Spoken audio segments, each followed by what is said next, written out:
অত্যন্ত ভারাক্রান্ত হৃদয় নিয়ে প্রত্যেকের প্রতি আমার ভালোবাসা রইল। যদিও ভারাক্রান্ত হৃদয় এবং খুব কষ্ট থেকে এই জায়গার কথাগুলি বলছি মনের জায়গা থেকে। আমি বাংলাদেশের নাগরিক, আমি আমার দেশকে ভালোবাসি, আমি প্রতিটি মানুষকে ভালোবাসি, প্রতিটি জীবন সত্তার প্রতি আমার শ্রদ্ধা। এখন ২০২৪ সাল এবং জুলাই মাস ব্যক্তিগতভাবে আমার পারিবারিক জীবনে অত্যন্ত ইম্পর্টেন্ট একটি মাস। অসংখ্য রকমের স্মৃতি, ইভেন কি খুব খোলা দাগে যদি বলি যে জুলাই মাসে আমার বার্থডে পর্যন্ত আমি পালন করি। তো সেই অর্থে জুলাই মাসটা অনেক বেশি স্মৃতিবহুল। কিন্তু এই ২০২৪ সালের জুলাই মাস অনেক ব্যাপারেই বাংলাদেশ আমার মনে হয় ভালো নেই। আমরা ভালো নেই, আমাদের ভালো থাকা উচিত ছিল। আমি এই পক্ষ, ওই পক্ষ, উপর পক্ষ, নিচের পক্ষ, আমি কোনো পক্ষ অবলম্বন করব না, মাফ করবেন।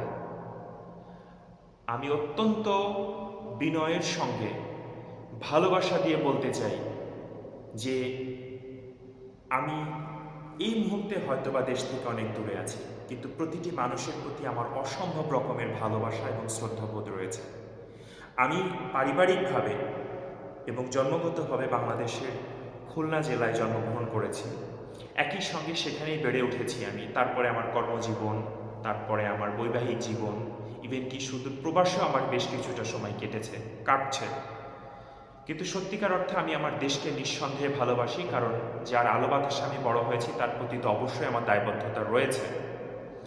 সেই দায়বদ্ধতার জায়গা থেকে বলছি যে প্রতিটি অপ্রাসঙ্গিক, খুব নিষ্ঠুরভাবে মৃত্যু, এটা আমার বিবেকবোধকে নাড়া দেয়, আমাকে কষ্ট দেয়। বিভৎস চেহারা অনেক বেশি কাঁদায় আমাকে, এটা ঠিক নয়। আসলে আমি খুব শান্তিপ্রিয় একটা অঞ্চলে বা এলাকায় বড় হয়েছি, যেখানে আমরা প্রত্যেকে অনেক ভালোবাসার মধ্য দিয়ে হাসি খুশি, বন্ধুত্বপূর্ণ, শ্রদ্ধাবোধের জায়গা থেকে বড় হয়েছি। হানাহানি জন্মের পর থেকে যখনই একটু বুঝি, যদি অনেক, আমি অবশ্যই এই জন্য আমার দেশের বেশ কিছু উদাহরণ দিব না, কারণ প্রত্যেকটা জিনিস বলতে গেলে একটা পক্ষ অবলম্বন হয়ে যায়। কিন্তু আমি যখন শুনি যে ইন্ডিয়াতে লোক মারা যাচ্ছে, প্যালেস্টাইনে লোক মারা যাচ্ছে, রাশিয়ায় লোক মারা যাচ্ছে, আমার কাছে কিন্তু খুব খারাপ লাগে। যখন শুনি একটা জায়গায় বন্যা হয়েছে, একটা জায়গায় ধ্বংস হয়েছে, একটা জায়গায় রোড অ্যাক্সিডেন্ট হয়েছে, এতগুলি লোক মারা গেছে, এটা আমার কাছে অনেক কষ্ট দেয়। অ্যাজ এ ম্যান হিসেবে আমি ফিল করি।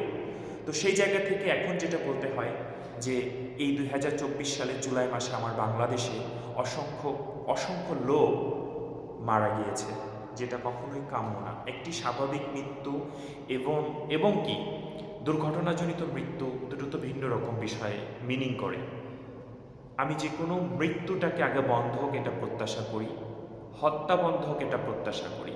পৃথিবীর সব কিছুই কিন্তু আলাপ আলোচনা করে সমাধান করা সম্ভব, এবং আমি দৃঢ়ভাবে বিশ্বাস করি প্রত্যেকটা সমস্যার একটি যুক্তিপূর্ণ সমাধান সম্ভব। এখন কথা হচ্ছে মেনে নেওয়া আর মানিয়ে নেওয়া।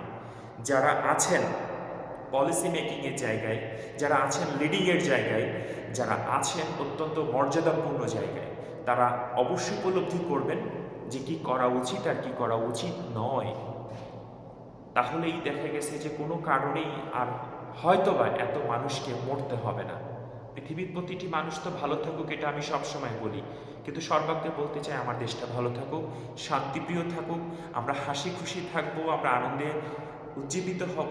অনেক আমাদের বাংলাদেশের কালচারে অনেক অনুষ্ঠান আছে, আমরা উদযাপন করতে পারি, আনন্দঘন পরিবেশে মিলেমিশে থাকতে পারি। এখানে হিন্দু, বৌদ্ধ, খ্রিস্টিয়ান, বিভিন্ন নৃগোষ্ঠী, আমরা যারা বাঙালি বাংলাদেশি, আমাদের অনেক সুন্দর সুন্দর অনুষ্ঠান আছে, অনেক সুন্দর সুন্দর করে উদযাপন করার মতো অনেক আনন্দঘন ধর্মীয় অনুষ্ঠানও আছে, যেটা যার মতো করে সে প্রতিপালন করে।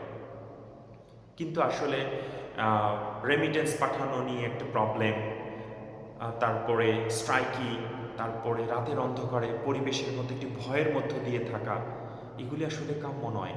একটি জেনারেশন, অসুস্থ জেনারেশন গড়ে উঠবে, যারা আমাদেরকে আবার পরবর্তীতে লিডিং করবে, কিন্তু ওই যে একটা কালো হোল বা কালো যে একটা ছাপ, সেই মন মানসিকতার মধ্য দিয়ে যারা বড় হয় তারা কখনো ভালো মেন্টালিটির হয় না। তাদের ভিতরে সুকুমার বৃত্তিগুলি, আলোকোজ্জ্বল বৃত্তিগুলি ভালো থাকে না। একটি খারাপ আরও 10টি খারাপের জন্ম দেয়। সুতরাং আমার দেশটা ভালো থাকুক, আমরা ভালো থাকি, যারা লিডিংয়ের জায়গায় আছে তারা সঠিক সিদ্ধান্ত নিক, এবং আমার দেশের সকলের সহযোগিতা অবশ্যই প্রয়োজন যার যার জায়গা থেকে। আমরা যদি প্রত্যেকে অত্যন্ত সুন্দরভাবে আমাদের জায়গার যে স্টেপ, আমার করণীয় কী, আপনার করণীয় কী, এটা যদি আমরা উপলব্ধি করতে পারি, তাহলে আমরা ভালো থাকবো, শান্তিতে থাকবো, বাংলাদেশ তার স্বাভাবিক অবস্থায় ফিরে যাবে। প্রতিটি মৃত্যু, হত্যা এবং প্রত্যেকটি মানুষ যারা স্বাভাবিক মৃত্যুবরণ করে নাই তাদের প্রতি অসম্ভব রকমের ভালোবাসা, তাদের আত্মার মাগফিরাত কামনা করি এবং একই সাথে আমার বাংলাদেশটা ভালো হয়ে উঠুক, ভালো থাকুক সব সময়ের জন্য এই প্রত্যাশা। ভালো থাকবেন সবাই।